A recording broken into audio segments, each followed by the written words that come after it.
Hello, everyone. Welcome to another episode of Onion Soup, the show where we pull back the layers of metaphysics and reality in order to demystify spirituality. And today I thought we'd talk about the astral plane, astral projection, and astral travel, but primarily the astral plane. What is the astral plane and where does the idea and concept come from? And as always, I have my notes. So let's dive right into it, right? So, what is the astral plane? The astral plane is a non physical realm of existence that is said to be inhabited by the souls of people who have died and have yet to be born. And that's one of the older ideas, and a lot of people think of that as purgatory. But what the astral plane is really this space, this ethereal space that has non physical forms and entities in it. It is believed to be the home of angels, spirits, and other immaterial beings, and is oftentimes described as a place of great beauty and light where thoughts and emotions manifest as physical objects and landscapes, which I think is really fascinating and also plays into why when people tend to have subjective anecdotal experience in the astral plane, why oftentimes it might, let's say, come across as a little different from one person to another. So, what is the origin of the astral plane, right? Like, again, where did this concept and idea come from? The idea of the astral plane, the word the astral plane itself, comes back to ancient Greece and Roman times, where the word astral comes from the Greek word astron, meaning star or celestial body. The ancient Greeks and Romans believed the universe to be made of seven spheres, and each sphere was associated with a different planet. One thing that I find really interesting about this idea of seven spheres, it makes me think of the seven chakras in the body. And it goes on to say that the outer spheres or the outer sphere is called the prima mobile and is believed to be where the home of God is. Now, when we look at the seven chakras, at the top you have your crown chakra, and at the bottom you have your root chakra.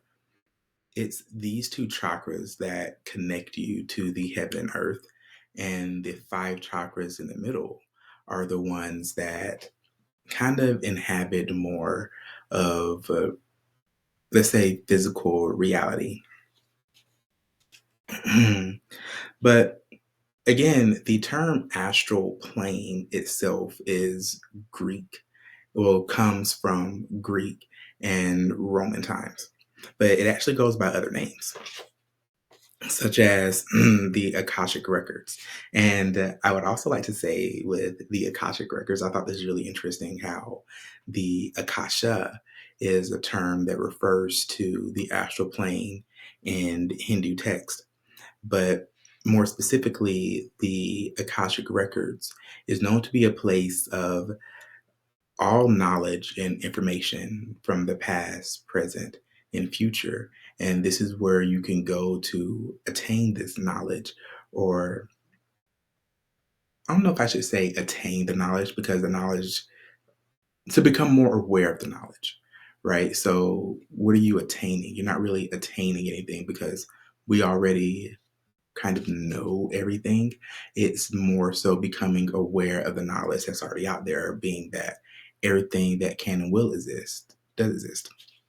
So, excuse me. Anyway, the Akashic records are first mentioned in the Upanishads, which are ancient Hindu scriptures dating back to the 8th and 6th centuries BCE. The akasha is described as a primordial substance from which the universe was created and contains the record of all past, present, and future information, like we just said. And when you go through and read the Upanishads, which I have not read yet, I would like to. I have read the Bhagavad Gita and the Mahabharata, which I need to definitely go back and reread those because the first time that I read them was relatively early in my spiritual journey. And I'll be honest with you, a lot of those concepts would whoop right over my head. And I think now would be a good time to really get back into rereading those. Another name of the astral plane is Bardu, which in Sanskrit is the word, I'm gonna do my best here, is Antarabhadava, meaning intermediate state, and is described as a transcendental state between death and rebirth, where the soul experiences various visions and realms before its next incarnation. This Bardu is a concept that first appeared in Tibetan Buddhist text back in the 8th century CE, and can a lot of information about it can be found in the 14th century Buddhist text called the Tibetan Book of the Dead, which provides detailed descriptions of Bardu and its various stages. And it was funny when I was doing the research on this, I started thinking that these are books that I haven't heard of quite yet and are definitely things that I would like to add to my library to really just learn more about this space, this field, this realm that has these different entities in it. And a lot of people have heard of the astral plane, but I don't think I've heard of some of the other names that it goes by, such as the lumen naturale, which is Latin for light of nature. It actually comes from a medieval Christian mystic, and his name was Saint Augustine of Hippo. And he describes the Lumen Naturale in his 4th century book on the Trinity as an eminent spark of divine light within the human soul. It is also his book is talks about it being a guide to the divine and higher levels of consciousness. When people tend to talk about their experiences with the astral plane, typically what you find is individuals coming back and having higher levels of knowledge and information. And we'll talk about the out of body experiences that a lot of people experience or go through rather when they, I don't want to say die, but when they're on the verge of death, oftentimes you'll have someone who would say they entered a situation, maybe a car accident or something physically traumatic in their lives. And at that point, they ultimately left their bodies and went to a different plane of existence and talk about having met God or various entities. And we'll get into kind of some of those entities later, time permitting. Anyway, we also have some of the older other notable names, such as like the spirit world, which is a realm of spirits, ancestors, and other supernatural beings. There's the Devachan, which is a realm of pure bliss and harmony, first introduced in the 1875 book, The Secret Doctrine by Helen Blavatsky, the founder of Theosophy. And Miss Helen Blavatsky, I find really interesting because as I started diving more deeply into the modern interpretation of the astral plane, her name came up a lot. So did the field of theosophy. And for those who want to go look that up, theosophy is spelled, hold on, where is it? There it is. Theosophy.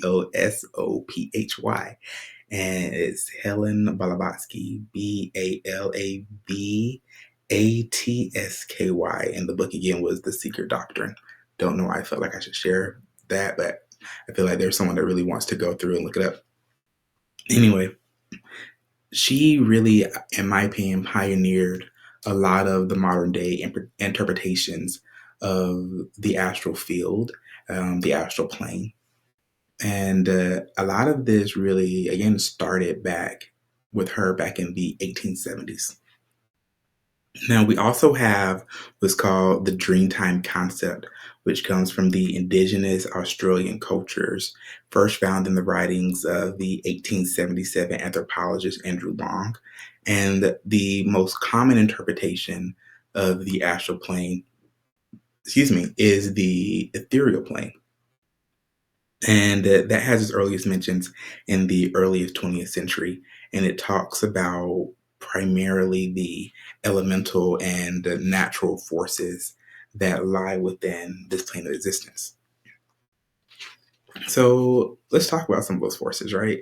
So, what are the forces? What are these elementals? What are these beings that exist in the astral plane? What you'll find is that for the most part, the beings that exist in the astral plane can be broken up into two separate categories. The first category being the elementals, and the second category just being spiritual beings. So, and elemental entities and spiritual beings are separate in the sense that the elementals are primordial beings. They're beings that are pure emanations of nature. They existed either before time or when time was created, being that time is relative, which I could do a whole video on time because I find it really fascinating. This is a little bit off uh, topic and subject, but when I first started doing research on time many moons back, I found that the way that we explain time, the way that we describe time, is actually um, completely different. We use something called base 60 when we talk about time, but for most other mathematical representations in our society, we use base 10. So I think that's really fascinating. Anyway, so getting back into the elementals, we have the elemental beings who are often regarded as guardians, and they're guardians of their respective elements, and they're often helpers, and well, they can be helpful or harmful depending on human intentions. And what that means is it really depends on how you, I guess, approach the element. So when you are in these walking these spaces, it seems as if you walk in with the intention of learning and exploring, more inquisitive and whimsical, then that's what you'll be presented with. And if you walk in with more malicious thoughts and you have an idea of control, then that's what you'll be presented with as well. And I've also found that the other entities that exist on this plane ultimately are like that. So as we go through life, our physical life as well, we attract what it is that we resonate with. The things that are presented to you would not have been presented to you if they didn't resonate with you on some level. And that goes for things that you would consider positive and or negative. So, as the elemental spirits, you have first the earth spirit, which is associated with the qualities of solidity, stability, and practicality. Then we have the fire spirit, which is associated with passion, creativity, and transformation. Water with emotions, intuition, and fluidity. And air, which is associated with communication, intelligence, and freedom. Now, moving on, we have the spiritual entities and spiritual beings. And all the spiritual beings are non physical entities that are oftentimes seen as guides, protectors, and teachers. And these may present themselves as angels who are the messengers of God and or higher spiritual forces.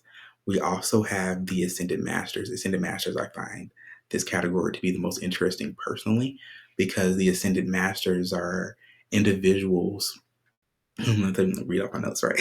But they're the individuals whom have achieved a higher level of consciousness, so much so that they're ready to come back and be guides and teachers to those of us on our spiritual journeys. And these are the people such as like Jesus, Buddha, Krishna, and other individuals whom, from our perspective, were physical people here on our earth who passed on, and we still, let's say, pray to, meditate to, or ask for help or seek help to on the other side. And that other side that they're on would be the astral plane. Now, we also have spirit guides, and our spirit guides are personal guides that each of us are assigned to when we incarnate into this earth. So, say when you have a feeling or intuition, I don't necessarily want to say that because that's not necessarily true. What I was going to say is that when you have a feeling or intuition, it's your spirit guide who gave you that feeling or intuition. It would be more accurate to say that the feeling and intuition that you're receiving is probably the energy of that spirit guide. And so it might not necessarily be them trying to communicate with you specifically, but you're probably picking up on the presence of them being there. And then at times, that's when you might hear that voice or feel that nudge of you should do this or you shouldn't do that, so on and so forth. And the other entities that people have reported on the astral plane are the devas, nature spirits, and various totem animals, such as when people say, "That's my spirit animal," those spirit animals would exist on the astral plane. And all of which I'm talking about, all of these are, again, those anecdotal and subjective reports of various people who have gone to the astral plane via astral projection and astral traveling. Now, I will say that yes, with the reports, there have been reports of demonic and or negative entities on the astral plane. Now, they're mostly described as malevolent, fearsome, and capable of causing harm if you let them. But most people who talk about the negative entities, and I also say that it was kind of difficult to find information about people reporting demonic entities, and specifically people who say that they astral projected to the astral plane and then providing reports of negative entities. This is more what I'm talking about.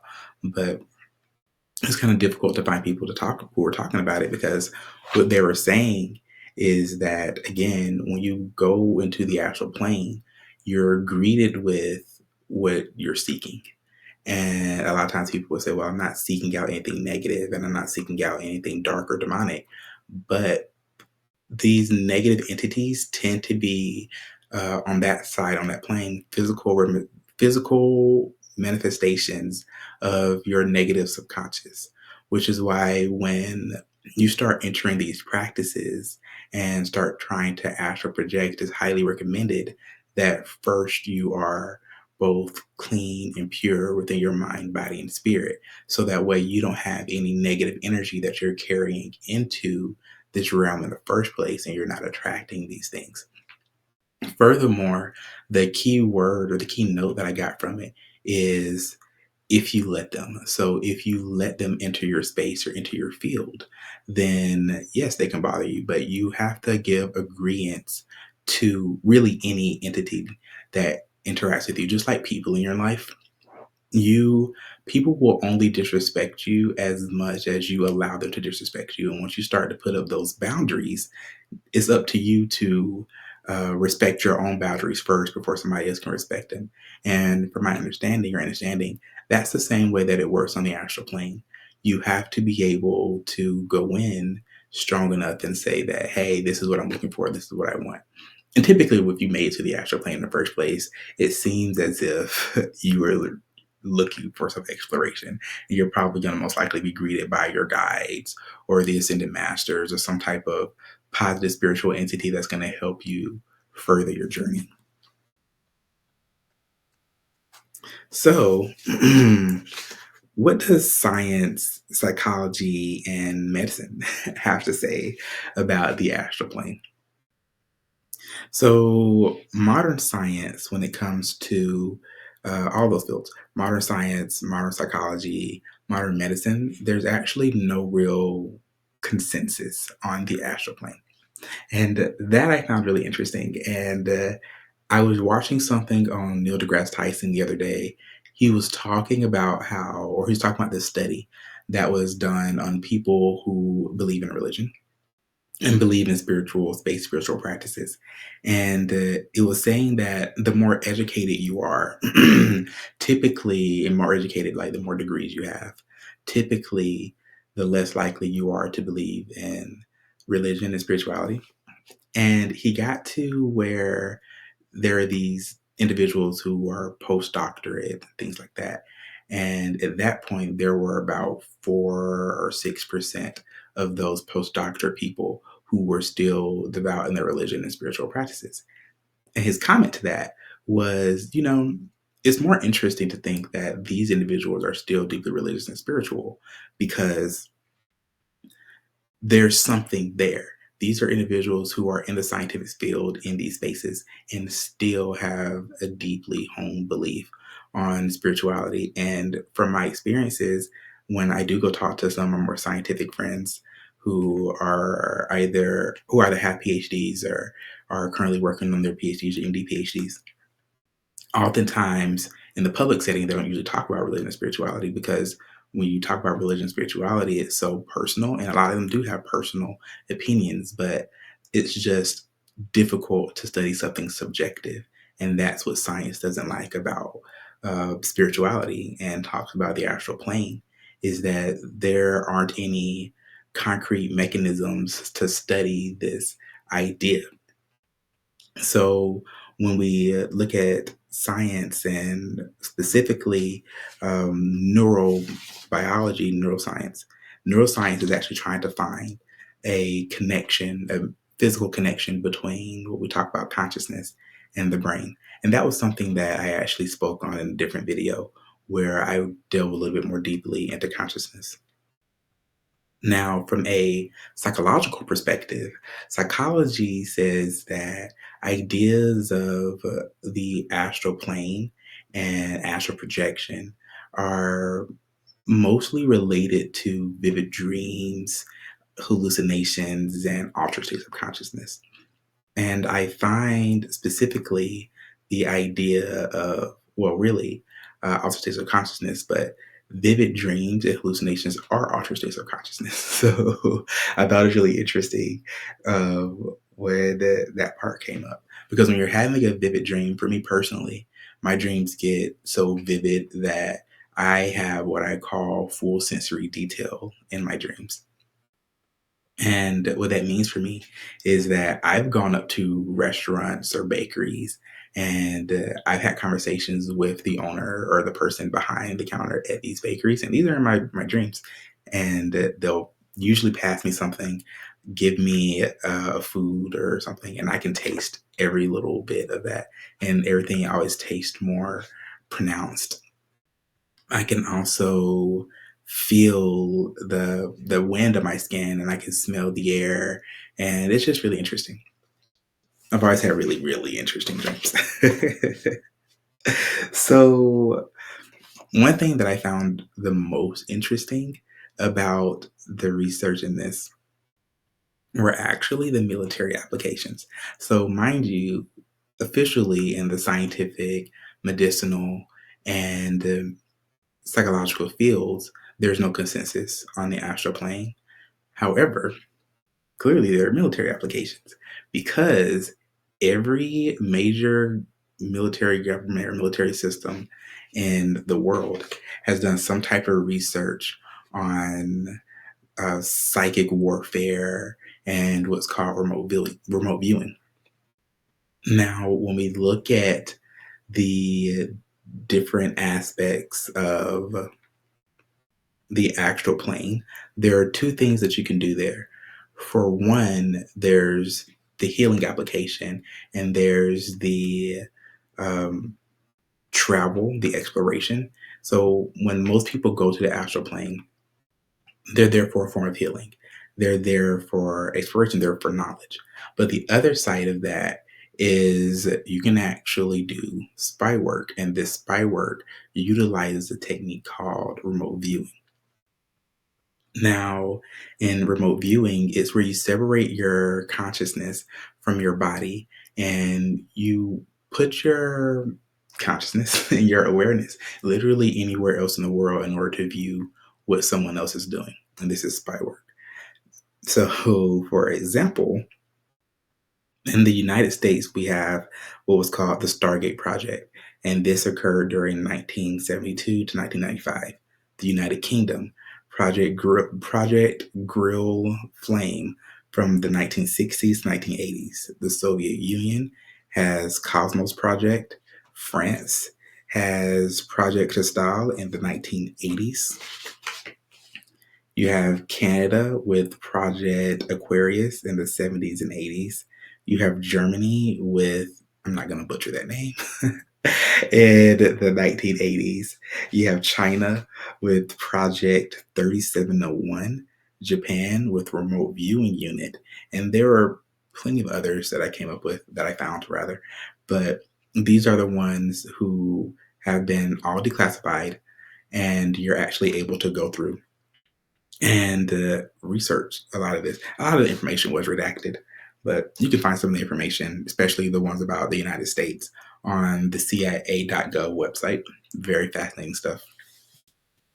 But that's actually all the time that we have for today. And I I wanted to go through a little bit more. Sorry if I went super fast on that. And but I guess I'm gonna have to do a whole nother episode on reports of how you achieve this in the first place. How do you get there and what do you do? And thanks for watching, everyone. Bye.